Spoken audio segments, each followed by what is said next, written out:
Just going to leave the mic open. Yeah, nice. Just give me one little bit. 2, 3, 4, 5, 6, 7, 8, 9, 10. 1, 2.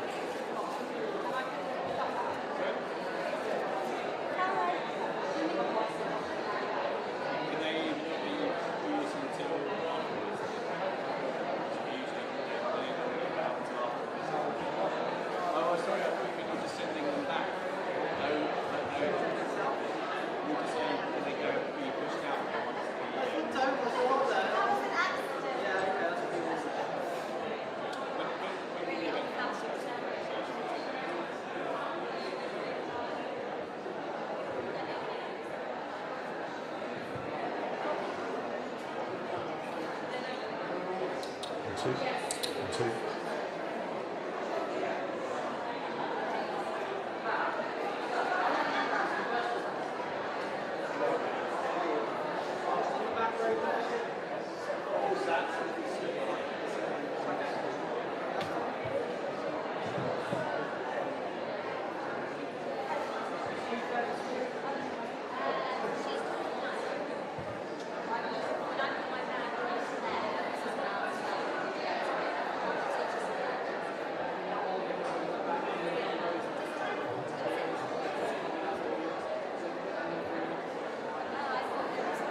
You happy with your lives and everything, yeah? What's up? Are you getting live okayed? Yeah, it's really good actually. Much better than normal. Is it? Good. We put in some extra. Yeah, Needed it here. helped. It was helpful. You happy, yeah? Matt, is it just the back though?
Yeah, that I use it.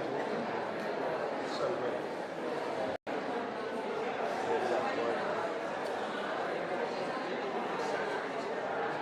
No, I'll probably put it on that one, just in case I'm scared to replace it.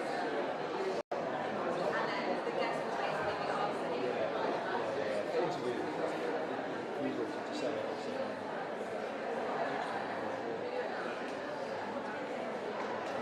Far less probably.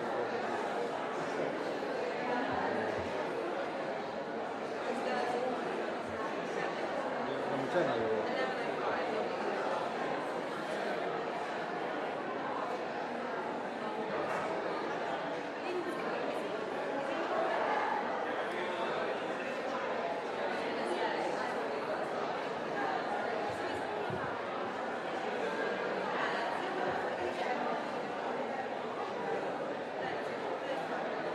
Mainly in these sort of situations,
sitting down, waiting for everyone to move.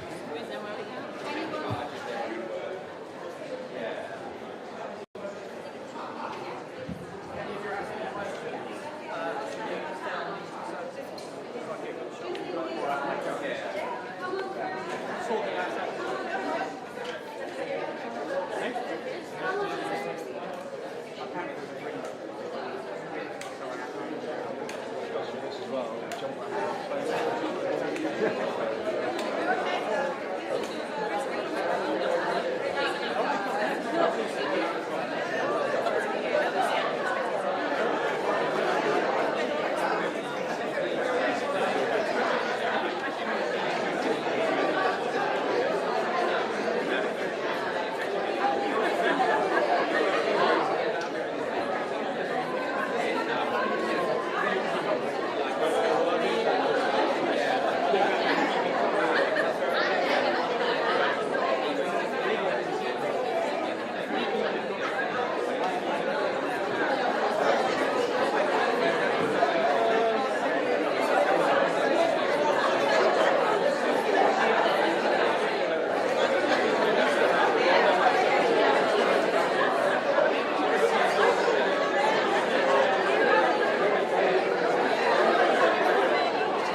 Standing.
really don't.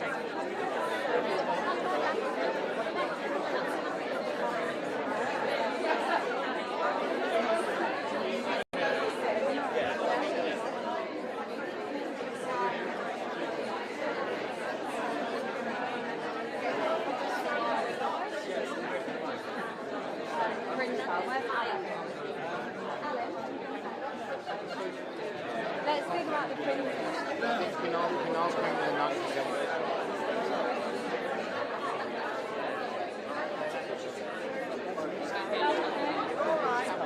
Although I don't know, we might be the way this camera. Wow. Are we in? So obviously we're in your shot. When it calls out your name.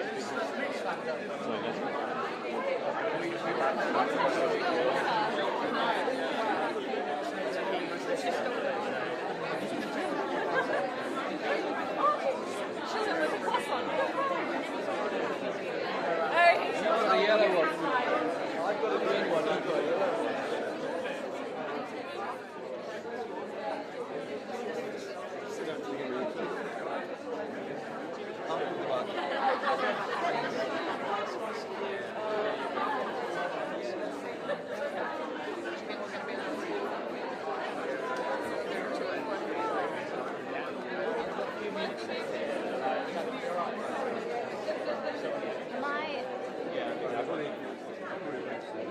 Get out. I mean, you're fine, but yeah, you may be right. Touch off and slap. Yeah. I think if we can do it like that, they stand right here like that. Basically, just sorry.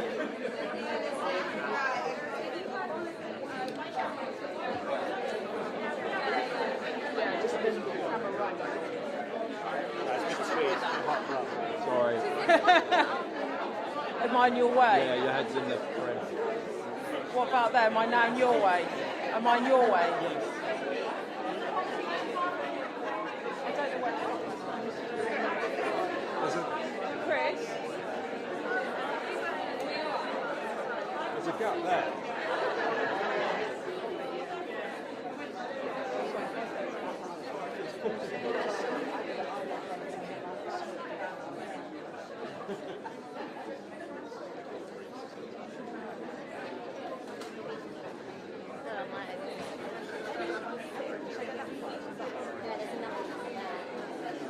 Am I under your camera? I'm okay. No, you're Oh, you're in the right.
1, 2.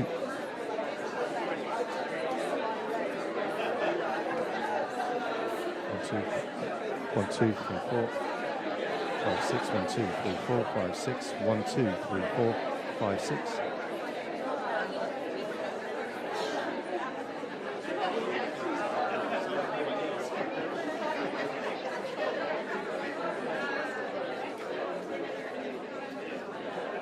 1, 2, 3, 4, 5, 6.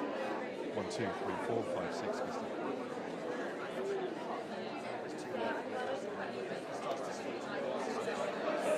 I might do. 1, 2, 3, 4. 1, 2.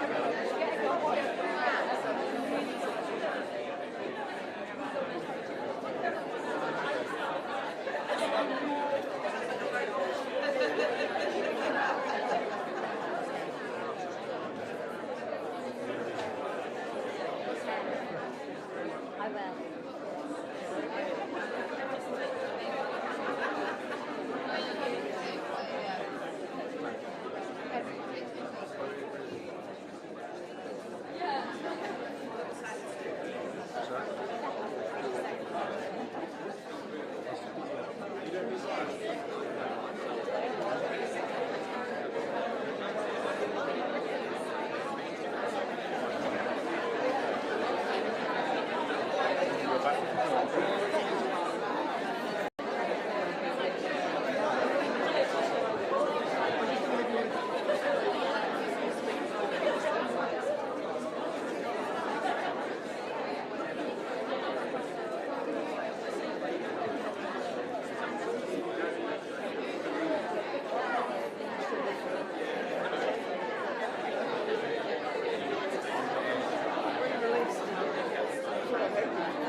Yeah, it is.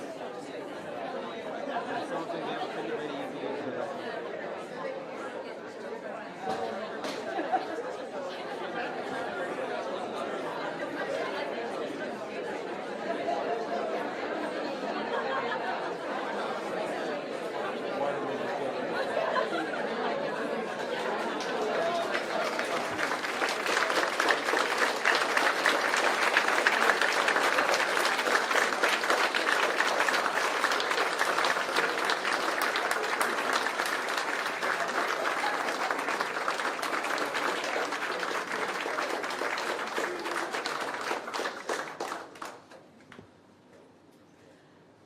Prime Minister, Secretaries of State, ladies and gentlemen, my name is Denise Gisiawan.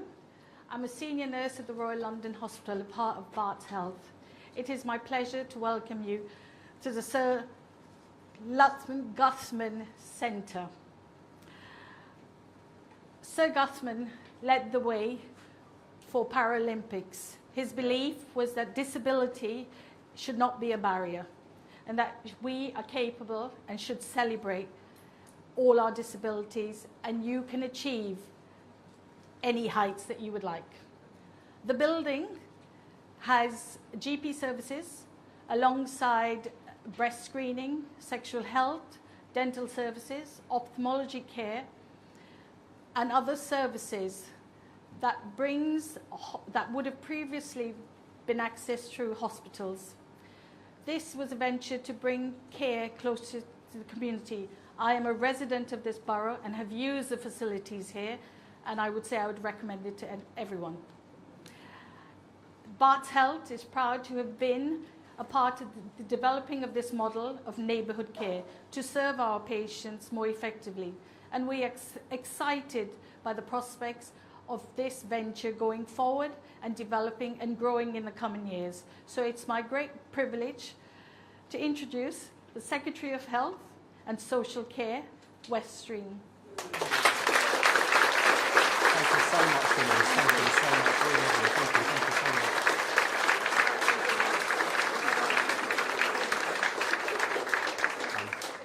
Thank you so much, Denise, and it's great to hear your pride in this amazing neighbourhood health centre we're in today. And thanks to all of you for being here, because there are moments in our national story when our choices define who we are. In 1948, the Attlee government made a choice founded on fairness, that everyone in our country deserves to receive the care you need, not just the care you can afford. It enshrined in law and in the service itself our collective conviction that healthcare is not a privilege to be bought and sold, but a right to be cherished and protected. And now it falls to our generation to make the same choice, to rebuild our national health service, to protect in this century what Attlee's government built for the last. High quality healthcare, not according to wealth, but according to need. That is the driving mission of our 10-year plan. Now, we know there are those on the right who are willing us to fail. There have always been those who whispered that the NHS is a burden, too expensive, inferior to the market. And today those voices grow louder, exploiting the crisis in our NHS in order to dismantle it. They say that universal healthcare could be afforded in the 20th century, but not in the 21st. This Labour government rejects their pessimism. So does the public. But that is the choice. It really is change or bust, and we choose change. Over the past 8 months, we've led the biggest conversation about the future of our health service in history. We engaged more than 1 million people, with 250,000 sharing their experiences and their ideas. We consulted NHS and care staff, royal colleges, think tanks, trade unions, and so importantly, patients themselves. No one defends the status quo. Now, I'm sometimes told that NHS staff are resistant to change. On the contrary, they are crying out for it. They're the ones who have to suffer the moral injury of seeing their patients treated in unfit conditions. And they're also the ones that are driving the innovation on the front line. And so their fingerprints are all over this plan. The public are desperate for change too. Each of us has our own story about the NHS and the difference it's made to our own lives. And we also know the consequences of failure. That's why we can't afford to fail. To succeed, we need to defeat the cynicism that says that nothing ever changes, they're all the same, and the NHS can't be reformed. We know that the change in our plan is possible because we see it already happening. We toured the length and breadth of the country and scouted the world for the best examples of reform.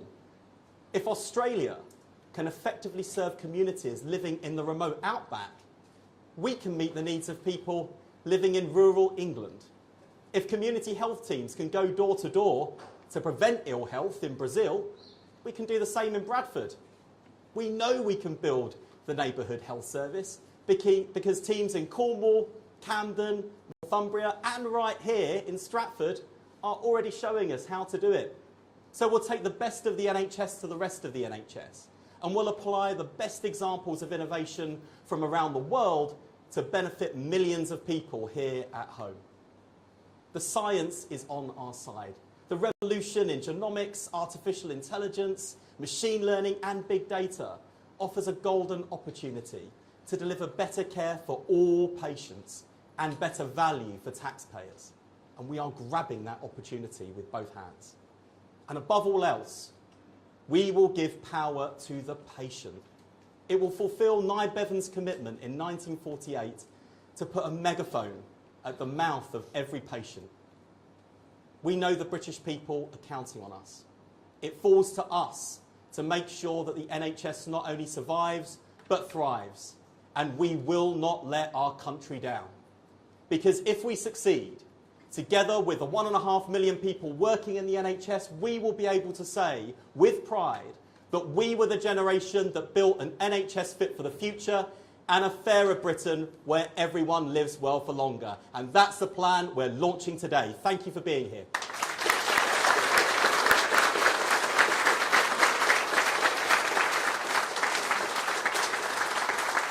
Now, I'm afraid I have to hot-foot it back to Parliament to make a statement to MPs and take their questions. But before I do, it gives me great pleasure to introduce the woman who is backing our plan for reform with an extra £29 billion worth of investment. It is thanks to her leadership that we've seen interest rates in our country fall 4 times. It's thanks to her leadership that we see wages finally rising faster than the cost of living. And it is thanks to her leadership we have the fastest growing economy in the G7. Please give a warm hand to the Chancellor of the Exchequer, Rachel Reeves. Good luck in Parliament.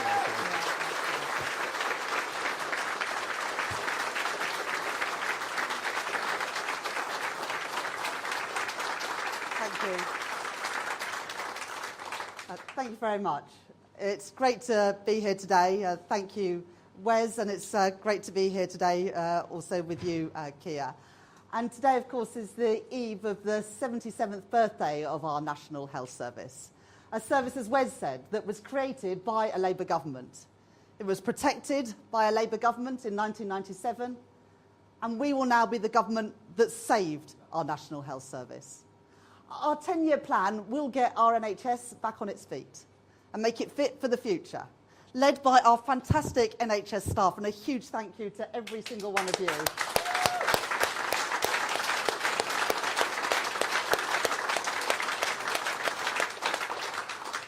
And funded by the £29 billion that I announced in the spending review last month. I want to be clear, we are spending money on taxpayers' priorities. But that wouldn't have been possible without the measures that we took in the budget last year. We fixed the foundations and we've put our economy back on a strong footing. Our commitment to the fiscal rules has meant that we can boost investment in our public services. The work that we've already done means that we have recruited 1,700 new GPs. We've cut waiting lists and we've delivered 4 million extra appointments in under a year. That's twice as many as we promised, and that wouldn't have been possible without all of you. Making this country fairer for those who have paid in all their lives, by guaranteeing that the NHS will be there when they need it. That's vital for the millions of people who rely on our NHS. But it's also vital for our nation's finances. Because if people have timely treatment, they'll be able to return to work. If NHS staff don't have to spend all their time on endless admin and bureaucracy, then they're free to focus on the care that they are so good at delivering. And if we can prevent illness taking root in the first place, we can save on costly treatment, as well as the huge pain and heartbreak later down the line. So this is the right way forward. Good for the health of our nation and good for the health of our nation's finances. This government will always deliver on the priorities of ordinary working people. And I am proud that with this plan, the NHS will always be there for those who need it, for the next 77 years and many more beyond that too. Thank you very much.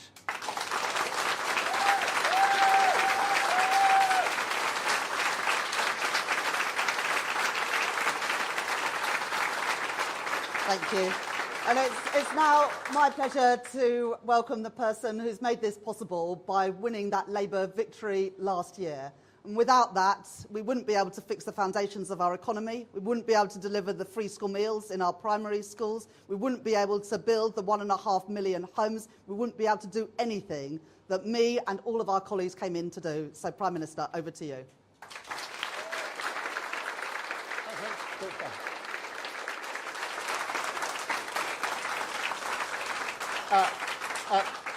Thank you, Rachel. Thank you, Wes.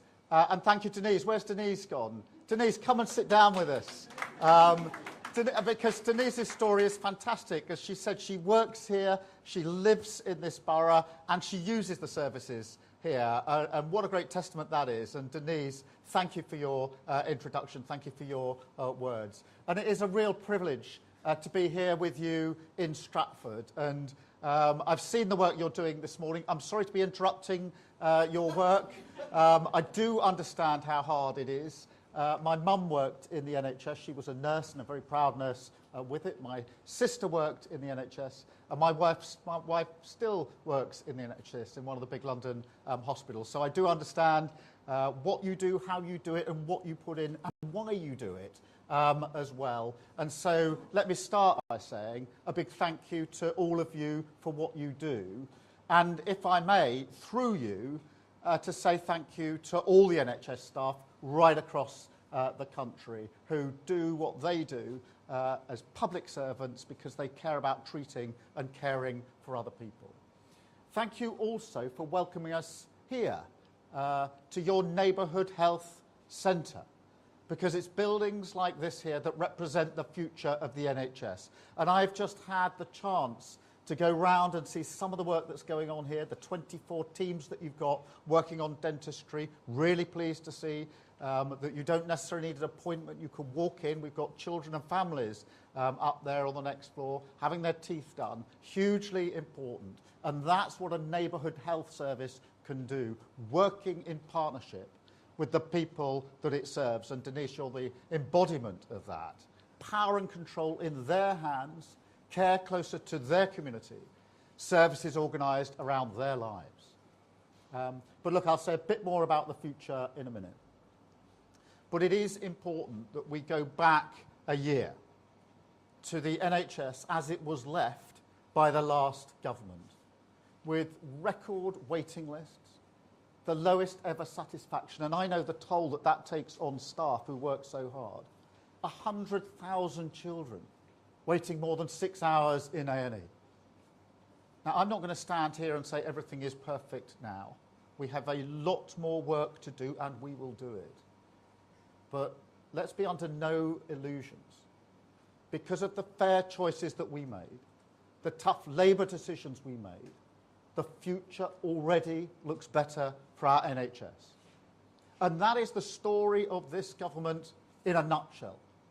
It's breakfast clubs, hugely important for children coming in to school so they're ready to learn. Potholes across the country filled. Fuel duty frozen. 4 interest rate cuts, hugely important for mortgage holders. Setting up Great British Energy. Levelling up workers' rights. Record investment in affordable housing. Infrastructure the length and breadth of our country. It's all down to the foundation we laid this year.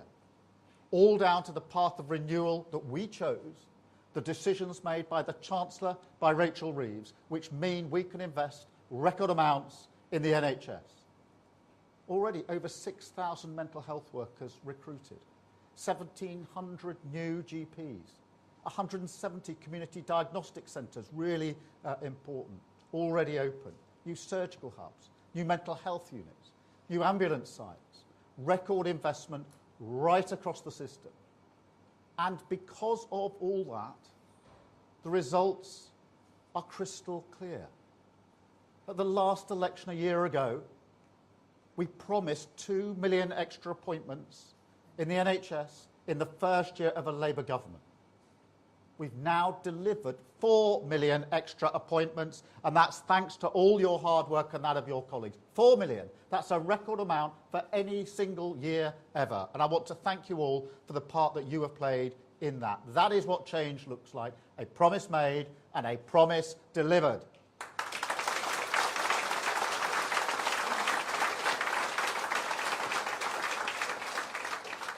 And turning those statistics into the human is really important.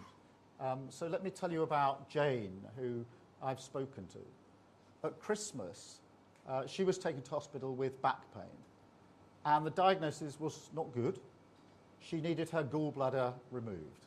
And Jane asked, as you can imagine, how long will I have to wait?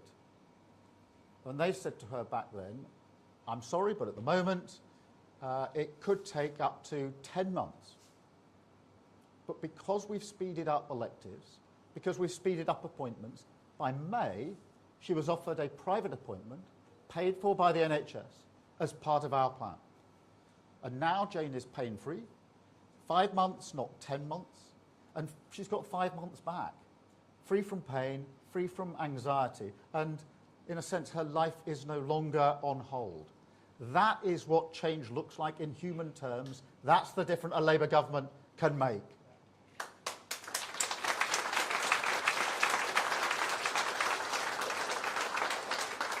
But we have to keep going. We are fixing the foundations. We made choices that no other government would make, and we're starting to repair the damage that's done to the NHS and public health through COVID on austerity. But reform, what we're talking about today, isn't just about fixing problems. It's also about seizing opportunities. And the way I see it, there's an opportunity here. Because the NHS is at a turning point in its history. We're an older society now. Disease has changed. Conditions are chronic. They're long-term. They need to be managed. And that means we need to reform the NHS to make it fit for the future. And with the technology that is available to us now, we have an unprecedented chance to do that, to make care better, to transform the relationship between people and the state, to give patients more power and control. And this is about fairness. Millions of people across Britain no longer feel that they get a fair deal. And it's starting to affect the pride, the hope, the optimism that they have in this great country. And our job is to change that. And the NHS is a huge part of it.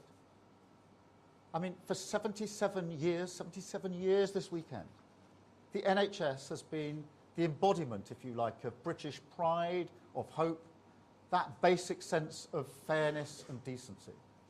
77 years of everyone paying in, working hard, doing the right thing, secure in the knowledge that if they or their family needs it, the NHS will be there for them. In 10 years' time, when this plan has run its course, I want people to say that this was the moment, this was the government that secured those values for the future. And look, when people are uncertain about the deal they're getting from this country, what fairer way is there to respond than that? By giving them more control, by partnering with them to build an NHS that is fit to face the future. And that is what this plan that we are launching today will do. It will do so in 3 ways, 3 shifts, if you like, that will transform healthcare in this country. First, we will shift the NHS away from being only a sickness service to a health service that is genuinely preventative, prevents diseases in the first place. That means a stronger focus on vaccination, on screening, early diagnosis, things like innovative weight loss services, which could be available in pharmacies, working with major food businesses to make their products healthier, better mental health support, particularly for our young people. And starting with children aged 16 this year, we will raise the first entirely smoke-free generation. Second, we will shift the NHS away from being a hospital-dominated service to being a community neighbourhood health service. You can see why we chose to come here. Places like this are the future of our NHS. As I say, you don't have to book an appointment. You can walk in. There are families here. People live in this area. It is local to them.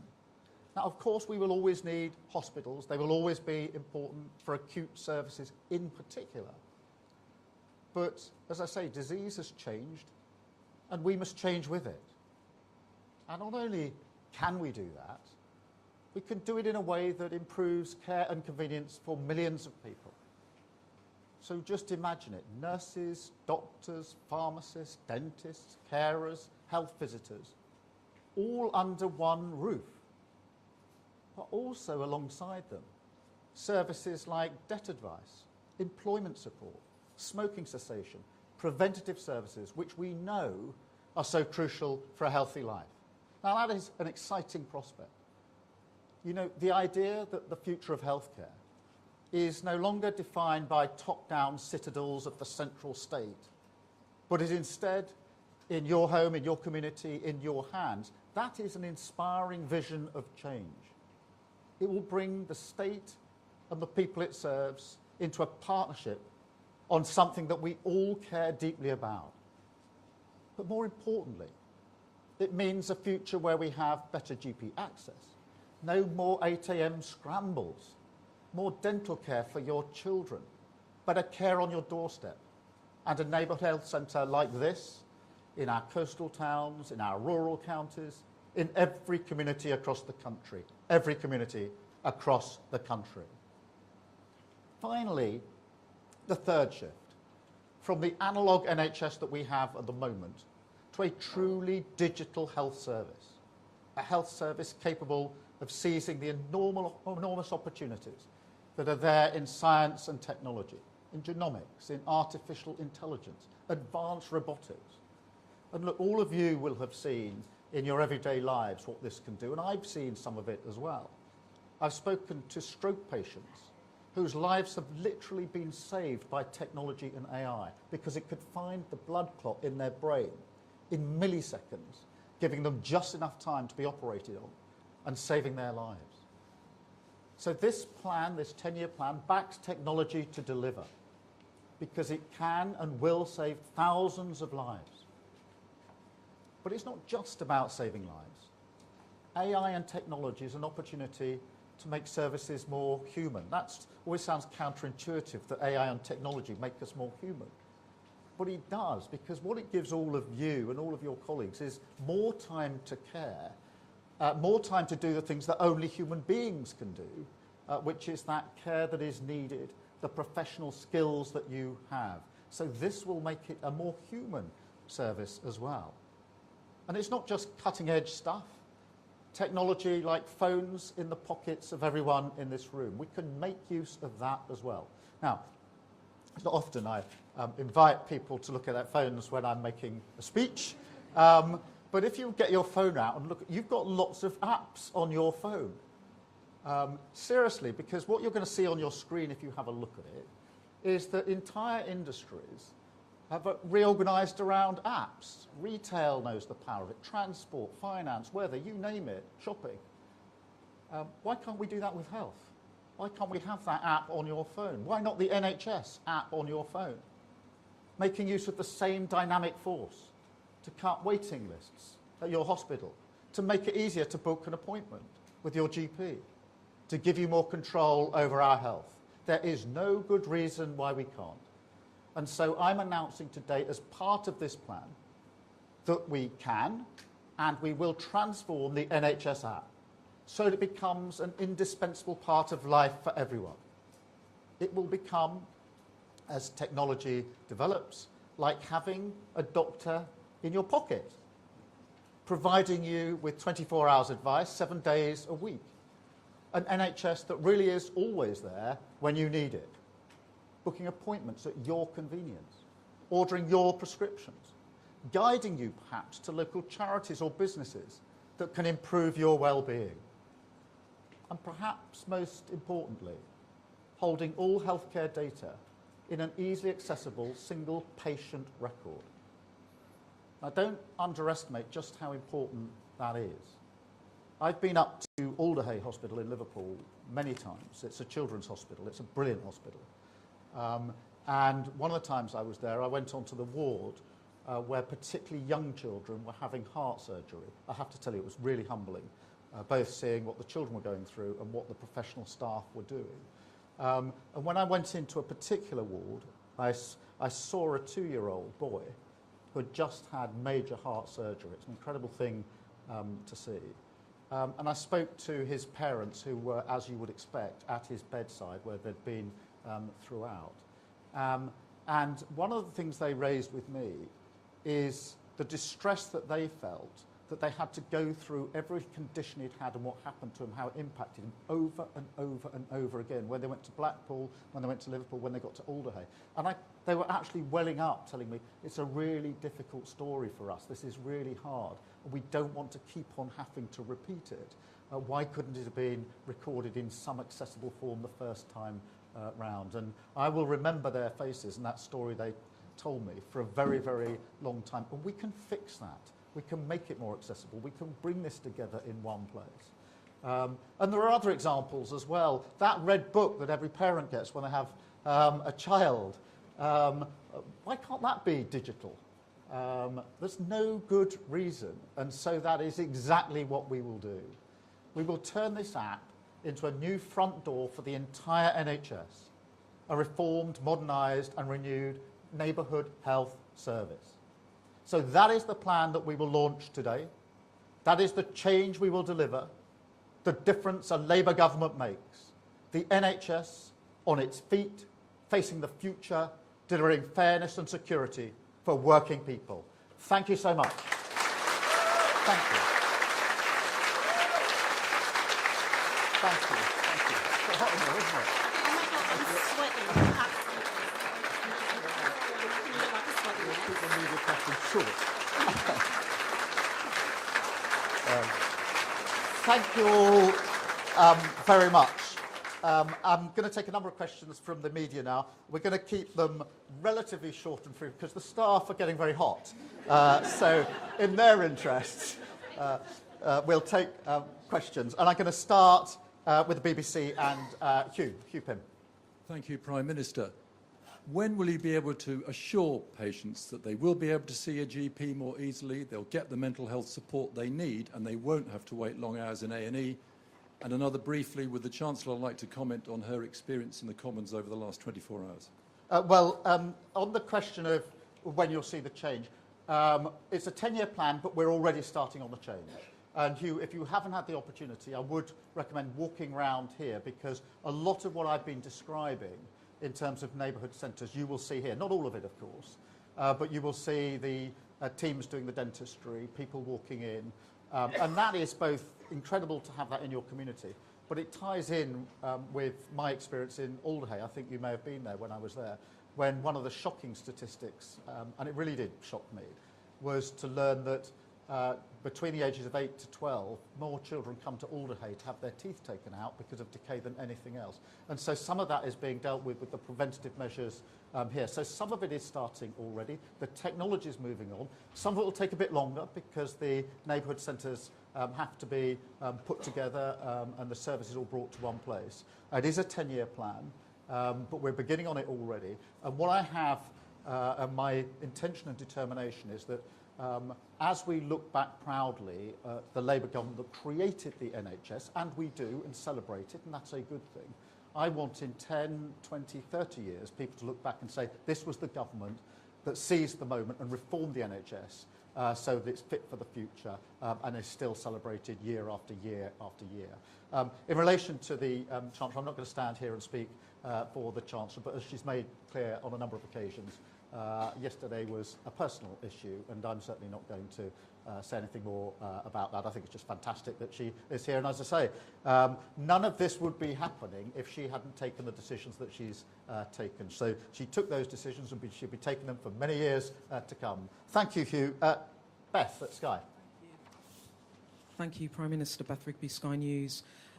PM, your first year anniversary has been marked by a self-inflicted shambles over welfare that's left you and your Chancellor wounded. You've U-turned on your reforms, your MPs don't trust you, and markets worry that you've lost resolve on fiscal discipline. It's the epitome, isn't it, of sticking plaster politics and chaos that you promised voters you would end. You say it's your responsibility, so can you explain to our viewers how you got this so wrong and what you intend to do to rebuild your trust and authority in your party? And if I may, I know it's long, sorry. Chancellor, first, it's really good to see you today. It's really good to see you here. But, Prime Minister, I have to ask you, on a human level, people were shocked and baffled that in the Commons yesterday, you did not offer your Chancellor your support. Was it because you didn't see what was happening, or did you not know what to do? Thank you. Well, Beth, let me just clear that up straight away. I didn't appreciate what was happening because, as you'll probably appreciate, the PMQs is pretty wired.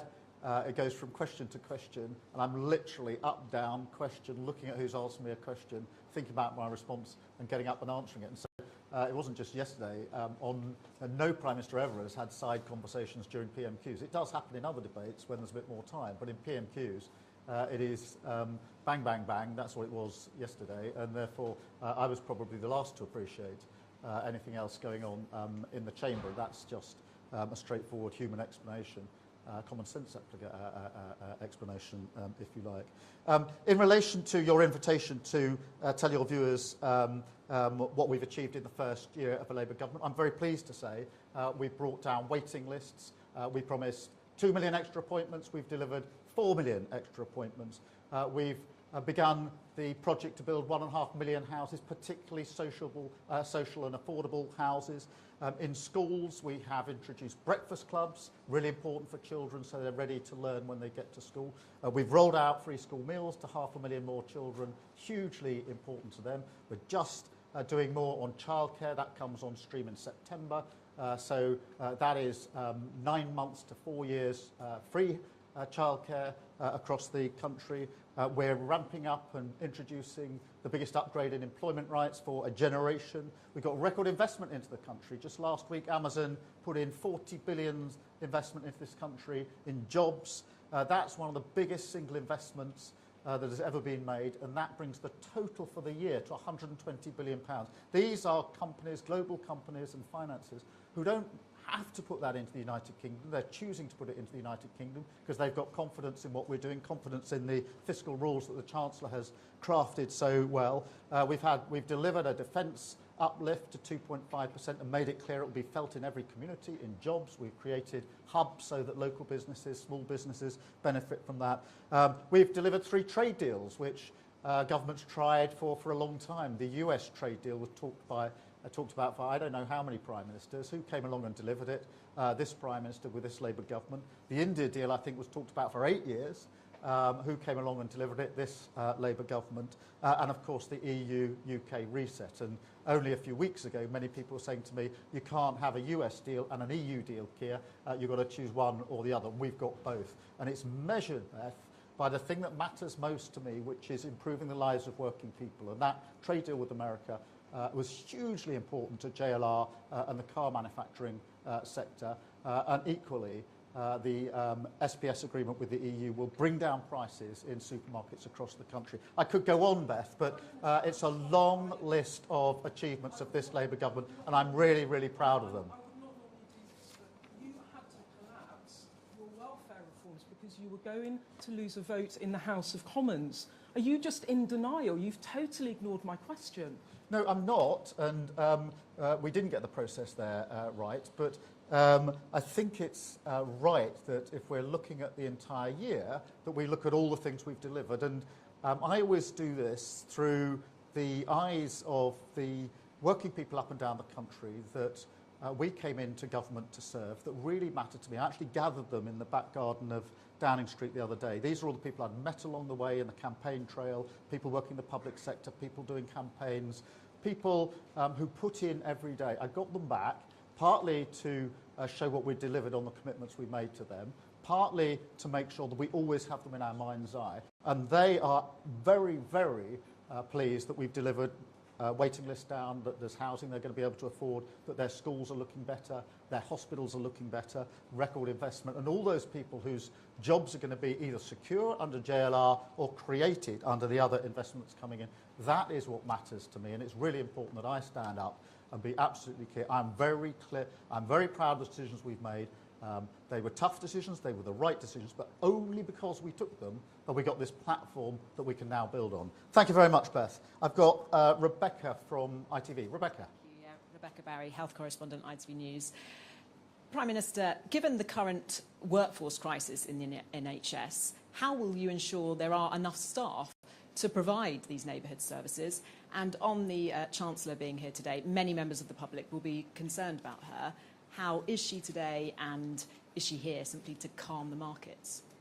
No, she's here because she's the Chancellor. The plan that we are delivering today is only deliverable because she took the decisions that needed to be taken and allocated the money for this plan. And so that is why she's here today, and I'm very glad that she is. In relation to the workforce, we have got obviously a workforce plan, and we're working with the workforce on it. The big difference between a year ago and now is that a year ago the government was blaming the workforce for their failures. So when the past Prime Minister was asked, why aren't you hitting waiting list targets, he said, it's not my fault, it's their fault. We came along and we said, we'll work with you. And we'll get you off the picket line onto the front line. We put together a plan for the year, which we launched in the beginning of this year. That was signed by the Secretary of State and signed by the NHS. And this plan we're launching today was not something the government dreamt up and sort of imposed top-down on the staff. It was, Wes Streeting went through this, it was consulted on widely, both with staff who participated and communities that they serve. And so they recognise in this plan what their patients, their communities have always said to them. And that's why I'm really pleased that we're working together on this plan. And that's why I know that it is achievable, deliverable, and it is heartening, and I said this to the staff, to see some of it already happening right here in Stratford. Thank you very much. I've got Gary from Channel 4. Thank you, Prime Minister. The Chancellor's said in the past that when it comes to the budget, you won't be, during this government, coming back for anything like the tax hikes in the last budget. Can you actually, hand on heart, repeat that now? Because after this week, a lot of experts, a lot of people in the city think you probably can't and maybe shouldn't. Well, Gary, first of all, let me say what every Prime Minister or Chancellor says any time they're asked about a future budget, because it's always the same. This isn't a Labour answer or a Conservative answer, but no Prime Minister or Chancellor is going to write a budget in advance. But we did really tough stuff in that budget of last year. We made sure that we stabilised the economy, and we took the big and heavy decisions early on. And that's what we meant by what we said when the Chancellor said that before. It's what I mean and say again today. We've done a lot of the heavy lifting. We've done a lot of the hard yards. As a result of that, we're turning our economy around. The fastest growth in the G7 in the first quarter of this year, business confidence at a 9-year high, and record investment. In the end, that's what drives growth. And that's what we were saying a year ago at the other side of the election, and I say it again here today. Thank you, Gary.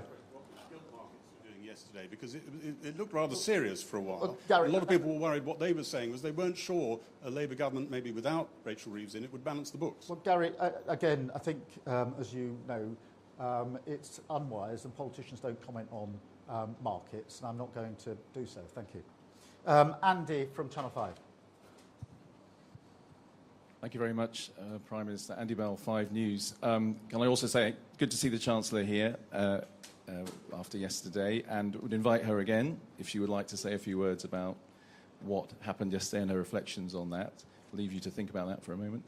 But Prime Minister, what people did see yesterday, whatever the cause in the Commons, was a Chancellor clearly under enormous pressure. Do you worry that this is becoming too much pressure for your Chancellor?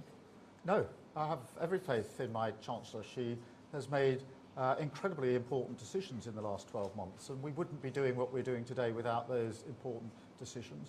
We work in lockstep and will continue to do so for a very long time. And that is a good thing for the government. It's a good thing for the country. Thank you. Chris at GBN. GB.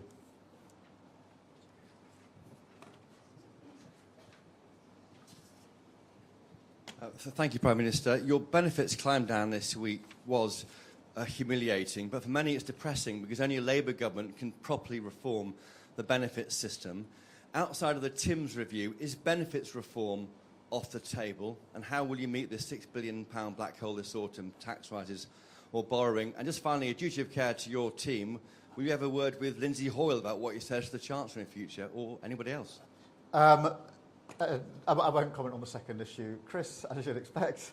But look, no, we are pressing on with reform. It is important that we reform the system. Welfare isn't working. The two examples that stick with me most are the million young people who are neither earning or learning. That is not good. That is not progressive. No government should be satisfied with that, and I'm not. And we got 3 million people out of work through ill health. Again, I'm not satisfied with that. And I know, from having seen it for myself, how hard it is for some people to get back into work. I've seen and talked to people who have been through ill health and want to get back into the workforce.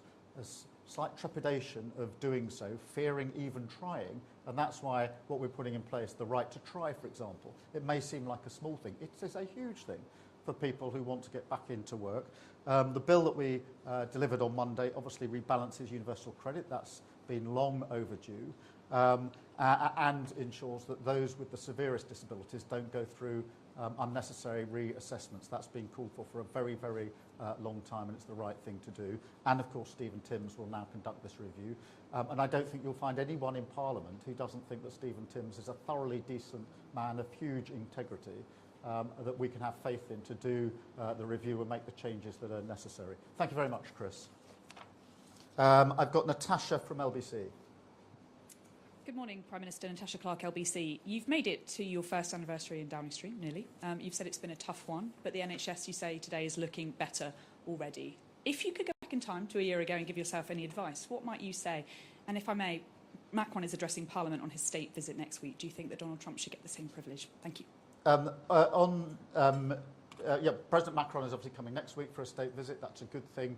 And as you will have noticed, the relationship between the UK and France is in a very strong place under this government. My personal relationship is very strong. Equally with President Trump, again, the relationship between our country and the UK and the US matters hugely. It's as close as ever, and I've got a good relationship with President Trump as well. In relation to the details of his visit, I mean, they're normally set out nearer the time, so I'll come back to you on that if I may. In relation to the first point was, sorry. What would you say to yourself if you could go back in time a year? Many things. Any advice? Look, focus on what matters most. And that's why when I say what matters is who you have in your mind's eye, I really mean it. Because it's very easy to think that this particular issue is of paramount importance or that particular issue, and they often are important in their own right. But I came into politics relatively late in life. I'd done other things beforehand, and I came in for one simple reason, that I wanted to change the lives of working people for the better. And I don't believe in anything else. That's why I don't believe in performative politics. I don't think rhetorical speeches without the action to back them up are worth doing or making. It's the change that you bring about. It's why I absolutely wanted to change the party so we could win an election. It's why I wanted to win that election and why I want to change the country. And so my advice is the same advice I've always given myself. Be really clear what you're trying to achieve. Keep that focus. Don't ever be knocked off course. But most importantly, remember the people whose lives are going to be changed by what you're doing. And for me, it was really that reception, what we did the other day, getting the men and women from across the country into Downing Street, not what you might call the superstars, but in many ways the superstars, which is the men and women who are putting their lot into this country, whether it's in public service or in many, many other ways, coming in and reminding me and being with me, this is who we're doing it for. And that's always been the approach I take, and I'll continue to take it. Thank you very much indeed. Sophie from the Mirror. Sophie Huskisson from the Daily Mirror. We know that poverty is a key driver of ill health and burden on the NHS. Given concessions made to your welfare plans come at a financial cost, can you confirm whether scrapping the two-child benefit limit is still on the table?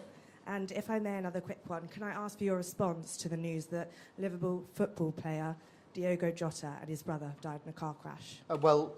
Let me start with Jota, because this is devastating news, and I'm sure I speak for everyone in saying our first thoughts are going to be with his family and his friends in particular. But there are millions of Liverpool fans, but also football fans, non-fans, who will also be shocked by this. I think Liverpool Football Club have just put a statement out, as I understand it, but it is devastating, and it is really important that we bear in mind just how difficult a period this will be for his friends and for his family. In relation to child poverty, let me be really clear. The last Labour government drove down child poverty, and it was one of the proudest things that we did. Sadly, the last government allowed child poverty to go back up again. I'm determined that this government will drive it down, just as the last government did. We've got a strategy and a task force working on this. We'll lay out the full details of that. I personally don't think there's a silver bullet that if you do this one thing, it will deal with child poverty. I think we've got to look at a range of things, including, of course, the sort of stuff that's in this plan today, including what we're doing, helping people back into work, but many others. The breakfast clubs, the free school meals are all part of the work that we've already started on in relation to child poverty. We'll set that out. But as I say, I've never personally believed that there's one silver bullet, that that's the one thing you need to do and nothing else. I don't think that is actually going to achieve it, and therefore the plan will be much more broad-based and comprehensive than that. Thank you so much. I've got Sean from the Mail. Sean. Hiya, Sean Wooler from Daily Mail. To deliver this 10-year plan, you would need a third term in government. How confident are you that you can carry the public support and your MP support for that long? And how many years will they have to wait until they can see a GP when they need one and be confident an ambulance will arrive within minutes rather than hours when they call 999? I'm very confident because this government was brought into power to bring about change. People desperately want change on so many levels, but one of the things that came through in the election campaign loud and clear is please change the NHS for the better, because nobody wants their NHS to be, I used to say on its knees, actually it was on its face. The staff don't want that. I know that it broke the hearts of staff to know that satisfaction in the NHS was at an all-time low. Imagine working really hard in the NHS, and because the government hasn't given the resources and the backing to the NHS, satisfaction is an all-time low and waiting lists are an all-time high. When Labour last was in power, we left with the lowest waiting list and the highest satisfaction. That's where we need to get to. And the reason I'm confident that we can deliver that, and I've always said it's a 10-year renewal plan for the government as a whole of the country, a rebuild, but this plan is a 10-year plan. I'm confident in that because it reflects what the public, the communities have put into the plan. This wasn't a plan which we sat in Downing Street and wrote out. It's a plan that we asked those who use the NHS what they wanted to see change. We asked the staff as well, and that's why I have utter confidence in it. Thank you very much, Sean. I've got Chris from the Times. Thank you. Chris Smythe from the Times. Basically, every NHS plan for the last few decades has set out the same vision as we've got here, talked about the same shifts and had the same goals. None of them have worked. What in this plan makes you convinced that this time will be different? And is part of what you're saying to staff, given the financial situation and your political opponents, that if it doesn't actually change this time, the NHS might not exist in 10 years? And if I could just add on the events of yesterday, having to drag your Chancellor here to look performatively happy in front of the cameras, does it say something a bit unpleasant about politics? Chris, I don't think that's an accurate or fair description in relation to today. But just in relation to the NHS, we're putting in the resource, we're putting in the priority, and we've got the resolve to see this through. And in the end, I genuinely believe it's only Labour governments that can do this. It was a Labour government that created the NHS. In the teeth of opposition from others, the Conservative Party couldn't have done it, and we did it. I think it's only a Labour government that can therefore make the NHS fit for the future. But we've got the resolve to do it, the determination. We've got the government that sits right behind this. And the way we're doing it is to work with the NHS rather than blaming them when anything goes wrong. And that's the difference. We'll deliver it. And I'm really pleased that I can evidence that by the work and the changes that have already happened. As I say, I'm really proud of this. I'll say it again. We promised 2 million appointments. It's a big thing to promise before an election because I know that if I was standing here a year down the line and we'd only delivered 1 million extra, you would all be saying to me, you've broken your promise, haven't you? We went through the 2 million threshold, I think, in about 7 months. And then it went up to 3 million, then to 4 million. I'm really proud of that, but I know that only happened because we worked with the NHS and put the resource in and the backing. And now, again, back to the people that matter most to me, people are now getting their appointments more quickly as a result of the changes we've made. Jane is a small human example of that, but Jane would still be having back pain today if we hadn't brought about the faster appointment in her particular case. I've got Peter, I'll take from The Guardian, then we're going to call it a day because it's getting very, very hot in here, and I'm just conscious. I'll keep this as brief as I can, and if ever anyone collapses in the background, I'll be sure to let you know. Just if you talk to anyone who works in the NHS, they all say that one of the big things that can save it is improving the lives that people lead, and public health measures like that often get bogged down in kind of nanny state arguments and things like that. Is there anything in the 10-year plan that's going to be different to what's been promised before? And if I could just very, very quickly follow up Sophie's question. One of my colleagues wrote a story this week that contained the calculation that economic inequality costs the NHS about £50 billion a year. Do you accept that tackling poverty is a key part of this 10-year plan? Firstly, let me take head on the so-called nanny state charge, because when I learned at Alderhay that children of that age, 8 to 12, were coming in to have their teeth taken out, and that was the major cause, the highest cause of admission, I'm not interested in an argument about nanny state. If the price of not doing it is a child losing his or her teeth before they're 10 years old, I'll take those measures any day of the week, and I'll defend them any day of the week.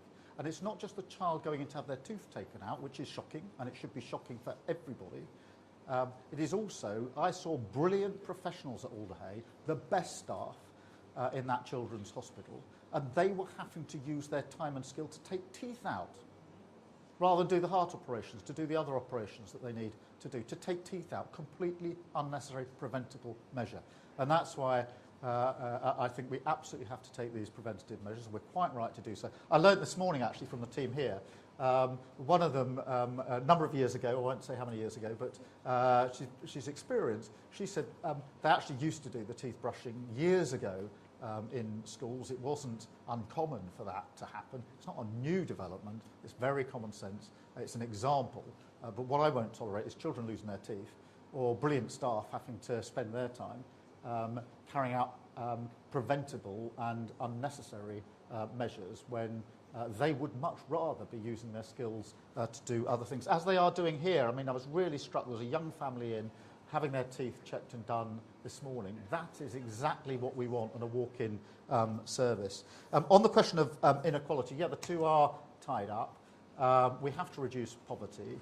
There are a number of ways of doing that. I'm really pleased, for example, that we increased the minimum wage this year. That's £1,400 more on average for those on the minimum wage. It's a really important measure that we are taking. Free school meals saves families money. Free childcare saves a huge amount of money for families.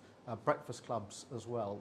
There are a number of measures we're taking to reduce the burden of the cost of living, because I know absolutely that inequality and poverty are linked to ill health, and we'll continue to take those measures. Thank you very much. We really will release everybody now. I say thank you to all the staff. That was very, very hot, wasn't it?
I'm not magic. I can't do that. You're not? Oh. You look very good in the background. I'm not in the background. Oh, that's fine. Oh, that's all right. Thank you for getting us. No, I was like, we're going to thank